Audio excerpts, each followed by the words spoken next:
Let's start with this example. Arc sine of 3 pi over 2. So this is the same as this sine with a negative 1, the inverse sine of 3 pi over 2. Now, you might say to yourself, oh, inverse sine and sine, they undo each other. So this will give us simply 3 pi over 2. But note, once we find the sine of 3 pi over 2, that might not be in the input of inverse sine. That's why I say work inside out. So I'll put a question mark here. Is this right? If we just simply blindly just cancel off inverse sine and sine? Well, this is where I suggest you follow the rules that I just outlined. Work inside out.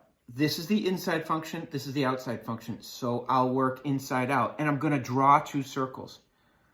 First, I say sine of 3 pi over 2, sine of an angle. I'm looking for a ratio. Note, I have no restrictions on sine. So if the angle is 3 pi over 2, they're telling me this is the angle, and I'm looking for the ratio. Remember, sine is the y. So this turns into inverse sine of, let's simplify this inside parentheses. Sine of 3 pi over 2 is negative 1. Now I'm doing inverse sine of negative 1. Remember, anytime we see this negative 1 dangling in the air, we're looking for the ratio. Well, inverse sine has restrictions. Remember, this is the dark side of the moon for reasons we've talked about, and we're only allowed an output. The angle is from negative pi over 2 to positive pi over 2. Where is sine negative 1? Well, sine is the y. The angle that will give me negative 1 is here, and that's negative pi over 2. Notice, negative pi over 2 is the correct answer, not 3 pi over 2. Look, I can't go to 3 pi over 2. If I'm going to be bound, think of this as a fence for your doggy, and the doggy can't go all the way to there. In other words, 3 pi over 2 is not in the range of my inverse sine. So it's not this. And this little method of just having these cancel off didn't work. That's why I'm saying to you, draw 2 unit circles and work inside out, and you'll always get it correct. Even though both 3 pi over 2 and negative pi over 2 describe this point, only one of them is in the range of inverse sine. And you can go back to your graphs of inverse sine. Remember, inverse sine looked like this. If we didn't use the unit circle, it looked like this. And we had these points here like this. And this was over at 1 comma pi over 2. And here we had negative 1 comma negative pi over 2. So you can see the domain of this inverse sine function is negative 1 to 1. And the output is going to be from negative pi over 2 to pi over 2.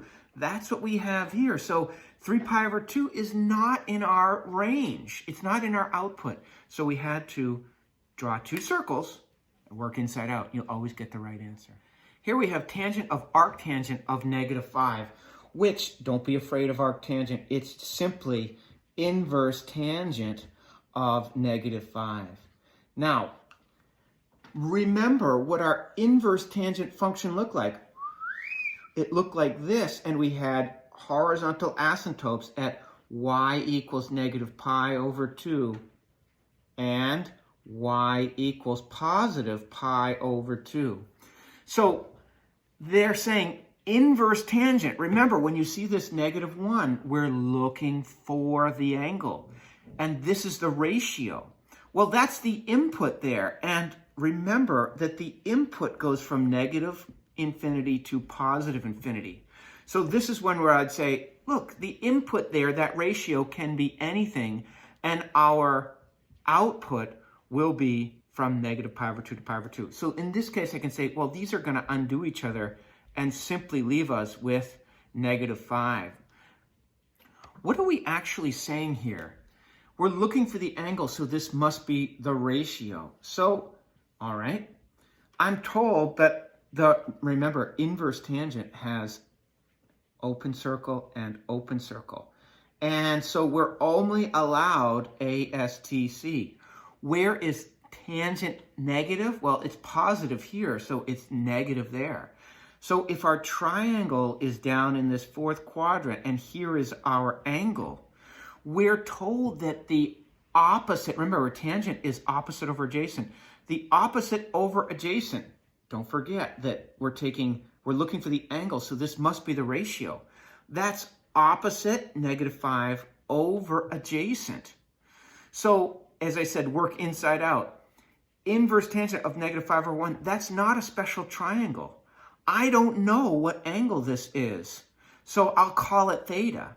So if I just call this theta, I'm looking for the angle. I'm being very sneaky here. I'm saying, well, the angle's theta. So this turns into tangent of theta.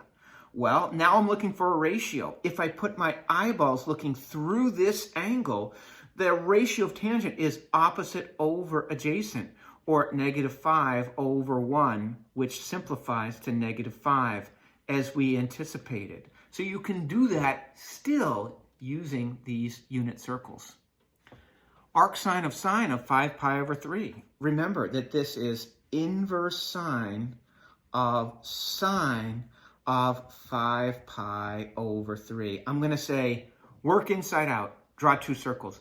This one here, sine of 5 pi over 3, we take sine of an angle. And so inside this parentheses, I'm going to get a ratio. Sine of an angle is a ratio, all right? So if I draw 5 pi over 3, remember there's no restrictions on sine. So 5 pi over 3 is almost to 6 pi over 3, which you'll recognize as 2 pi, but back it up, 1 pi over 3. So here is our extreme obtuse angle, 5 pi over 3. And so that, I love radians. That means our reference angle trapped between the terminal side of our angle and the x-axis is pi over 3. In this quadrant, I'm going to have -√3 over 2, +1/2, and 1. So if I put my green eyeballs looking through this angle, the sine is opposite over hypotenuse, or simply on a unit circle, sine is the y. So this turns into inverse sine of, look at that survives, and I'm going to replace sine of 5 pi over 3, sine of an angle is a ratio, -√3 over 2. All right, so now I'll draw another unit circle. If I see this -1 dangling in the air, that's inverse sine. I'm looking for the angle. And of course, inverse sine has restrictions. Notice on my first circle, sine doesn't have any restrictions.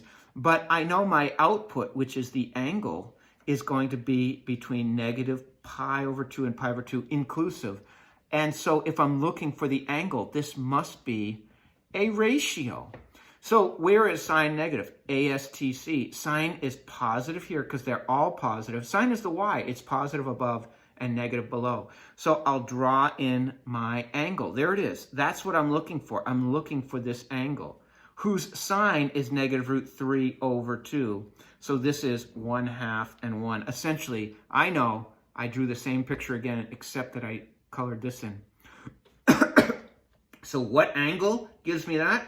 Well, of course, it's pi over 3 in the clockwise direction. So that's -pi over 3.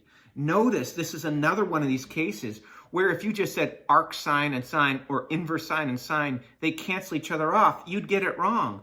Why? Because this original angle wasn't between -pi over 2 and pi over 2. Tricky, tricky, tricky. I know that some of you, if you're just blindly doing this, you'll be tempted to say cosine and inverse cosine cancel each other off, and we get pi. Let's put a question mark next to that. Say, is that right? Well, first, to check it out, I'm going to use my two rules. Work inside out and draw two circles. Inverse cosine, I know that I'm looking for the angle. Look for angle. And so that must mean that I was given a ratio. But I do know some things. If I'm talking about the inverse cosine function, it looks something like this. So remember, the inverse cosine function has an input from -1 to 1. That's why I said I encourage you to learn these graphs. -1 to 1. This ratio, pi, is 3.14 to 1. Guys. There is no solution here because this input here is out of the domain. Our domain is from -1 to 1. The ratio has to be from -1 to 1. And pi is 3.14 to 1. So no solution. Sorry, if you try this on your calculator, you'll get an error message. And this blind method of sort of canceling these off won't work. So I encourage you to know your domain and range for all of your restricted domain cosine, sine, and tangent function, and then knowing your domain and range for the inverse functions. That's one way to do it. Or you can simply say, I'll work inside out and I will draw 2 unit circles. But clearly, you do have to recognize that inverse cosine's ratio, the input ratio, has to be between -1 and 1. There's no way to do this. That's why you get the error message.